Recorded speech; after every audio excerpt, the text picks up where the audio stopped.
Alright guys, Fulu coming to you with a video. I hope y'all are doing well.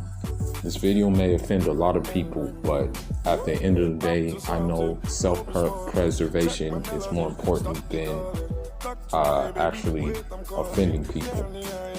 So, an article was brought to my attention that, and granted, my relations to Nigeria is just on a economical standpoint, and I guess you can say a tribal standpoint, because there are a lot of Fulas in Nigeria. There are quite a few Fulas in Nigeria. As a matter of fact, although Fulas in Nigeria are like one of the smaller groups, you will find the highest concentration of Fulas in the whole of Africa in Nigeria. And these are based on the statistics that were shown to me. So I read an article, and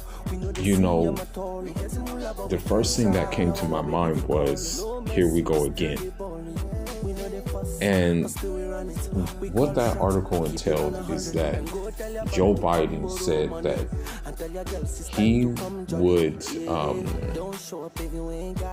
even possibly put sanctions on African states if they don't stop their homophobic way of doing things. And it's not the fact that it's homophobic, because it's not. What is the fact is that they are trying to practice self-preservation. Because, for example, if a place like Nigeria becomes like West Hollywood, right, where people are just openly flaunting their sexual preferences that are like irregular to African culture, then you're going to see a paradigm shift, and it's going to lead to more imbalance than the country already has. I was just talking to my cousin about this. We had a long conversation about this.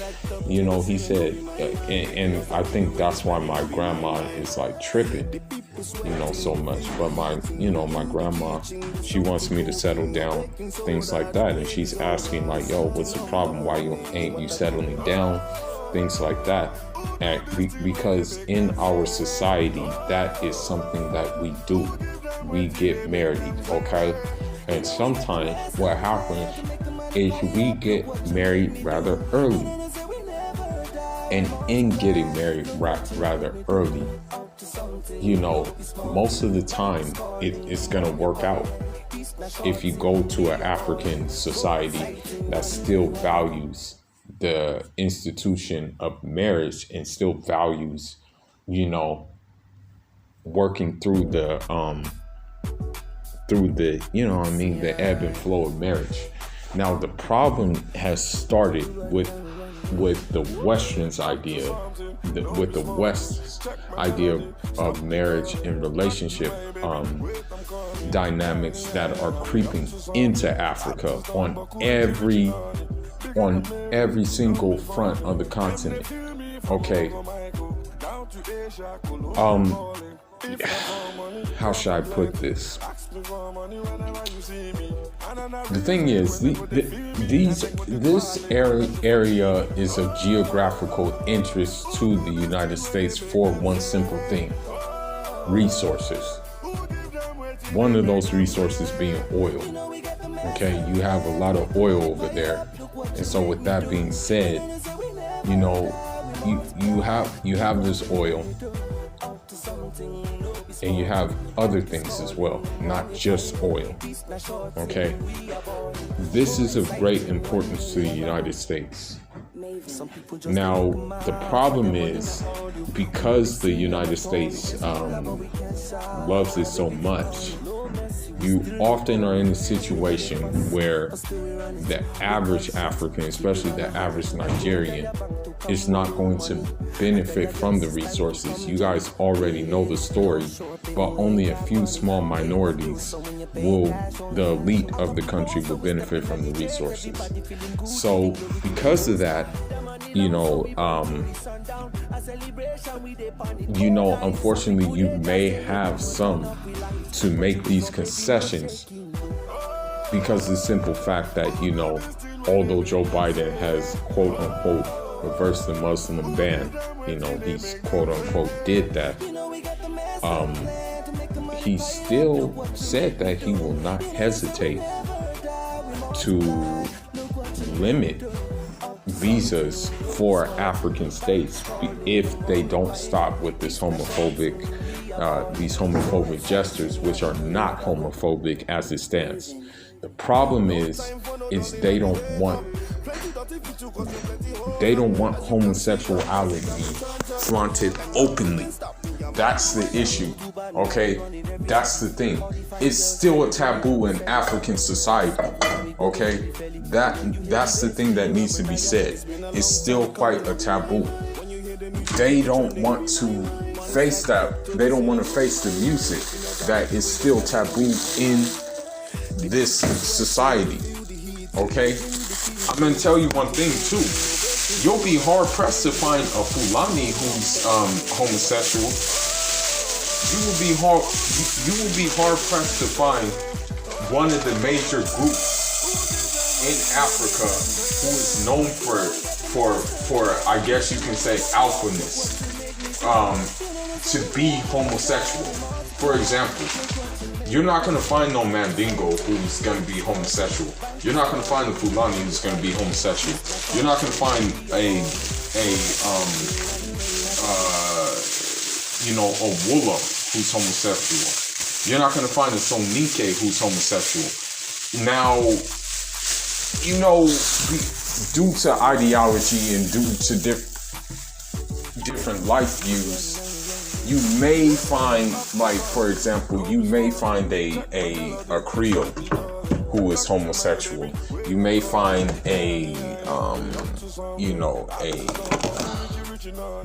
maybe a Volante who is homosexual.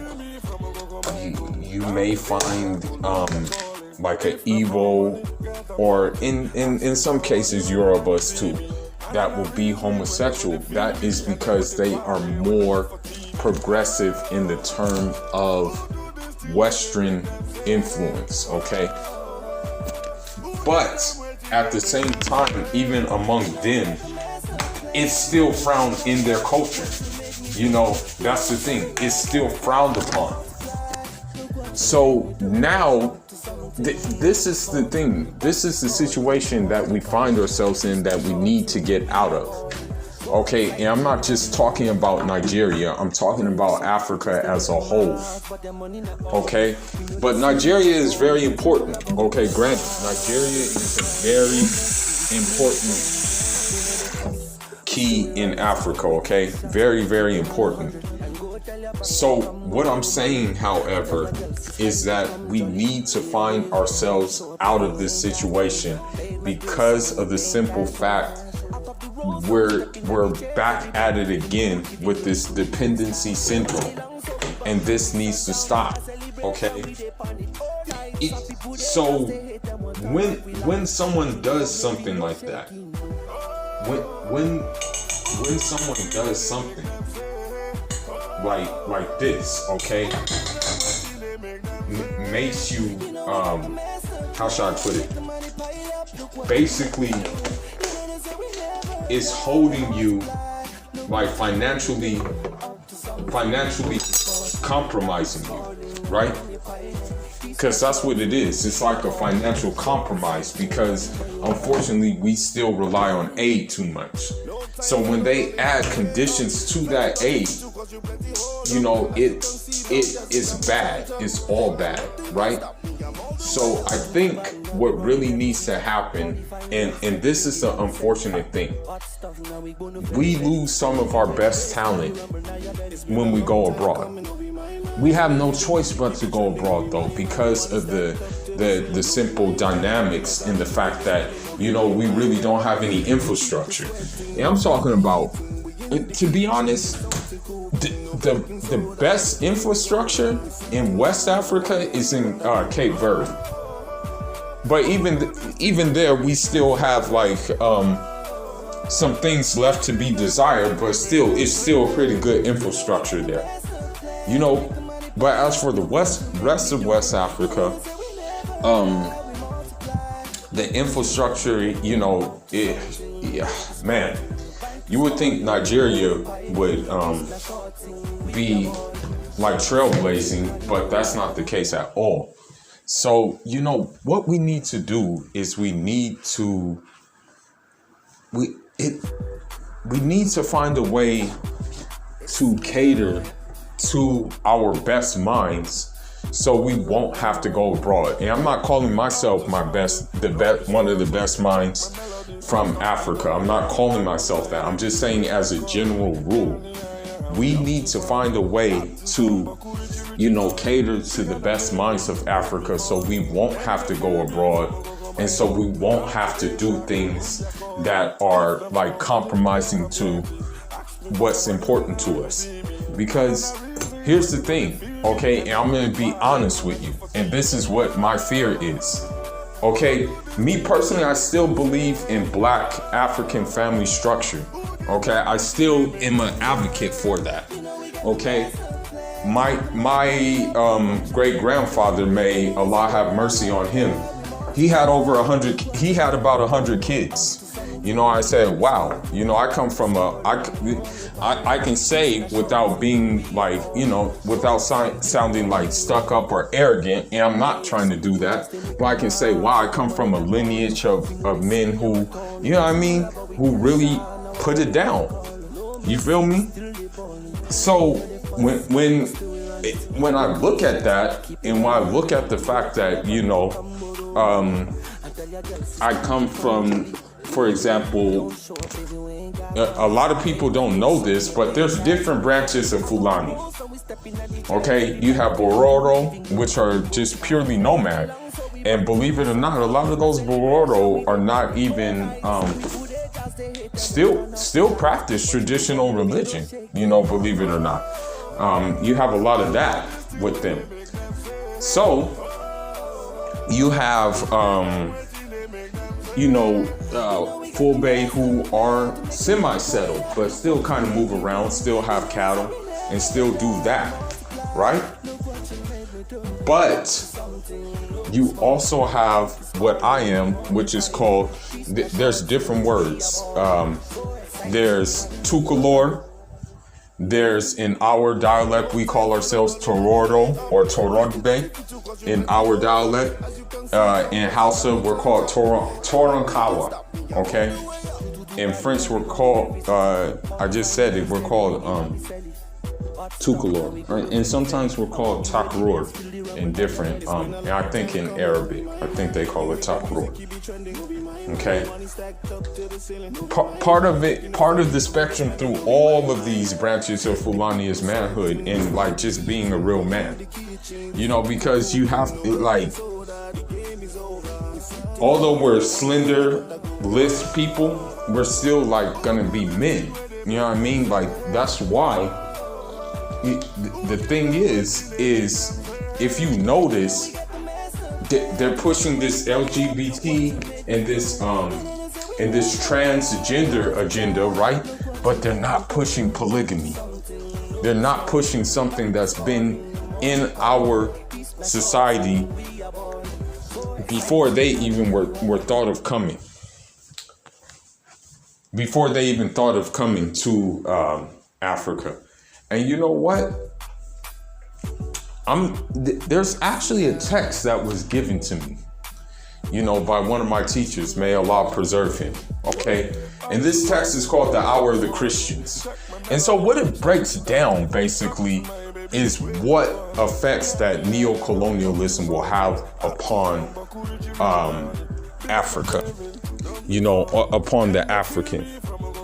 You know what I mean? So you know what I'm gonna do, and this is for a separate video. I'm actually gonna do a video on this text and related to our, you know, our plight right now. So with this being said, you know, we have to wiggle out this dependency syndrome, because if we don't wiggle out of this dependency syndrome, then we're gonna have to make so many compromises that we won't even recognize ourselves anymore. You know, so if I were the Nigerian government, and this is just me, and I hate to say this, but it may, in doing this, it may attract, how should I put it? It may attract, I want to say it may attract, you know, more enemies, more Western enemies, especially. If I were the Nigerian government, I would say, okay, we don't need your aid. We don't need anything from you. We're gonna mess with the Eastern, the socialist bloc. We're gonna mess with, for example, like the Soviet Union, USSR. I would go this route instead. And if anything, I would go towards that route, you know, go towards these countries who still have that in their ideology, you know, because I think there'll be like it'll be a mutual ground that the aid is given. You know, they probably won't have to make any concessions. And I think that should be done until there's no longer any need for aid in Africa. You know, and also what I would do, I would look towards other African nations for assistance in anything. Like, look towards African nations who are maybe a little bit more well off, like Rwanda is a success story and things of that nature. I would do that. I wouldn't rely on the West.